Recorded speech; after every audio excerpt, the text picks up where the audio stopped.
তুমি অনেক দেরিতে বুঝবে আমি হারিয়ে যাওয়া মানেই শুধু একজন মানুষকে হারানো নয়, তুমি হারিয়েছো সেই হৃদয়টাকে, যে নিঃস্বার্থভাবে তোমার পাশে ছিল, যে চোখে শুধু তোমাকেই দেখত, যে মন তোমার প্রতিটি না বলা কথাও বোঝার চেষ্টা করত। একদিন হঠাৎ খুব মনে পড়বে আমাদের সেই সব দিন যখন আমি ছিলাম।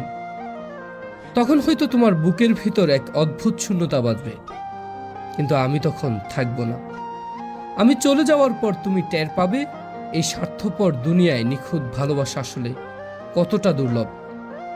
ভালোবাসার অভাবে, অনুভবের দারিদ্র্যে তুমি ধীরে ধীরে পুড়ে যাবে। আমি যখন তোমার চারপাশে ছিলাম তুমি বুঝে ওঠোনি আমার গুরুত্ব, অথচ আমি হারিয়ে গেলে হয়তো একদিন বাতাসের হঠাৎ নিঃশ্বাসে, মেঘের বিষণ্ণতায়, নদীর একাকিত্বে বা পাহাড়ের বিষণ্ণতায় তুমি আমাকে খুঁজে পাবে। কিন্তু সেই পাওয়াটা হবে শুধু অনুভবে, বাস্তবে নয়। তখন হয়তো মনে হবে, ইস, যদি আরেকবার সময়কে পিছনে নেওয়া যেত।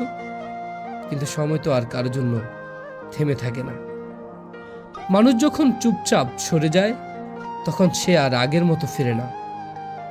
তুমিও একদিন বুঝবে ঠিকই, খুঁজবেও ঠিকই, কিন্তু আমি আর ফিরব না।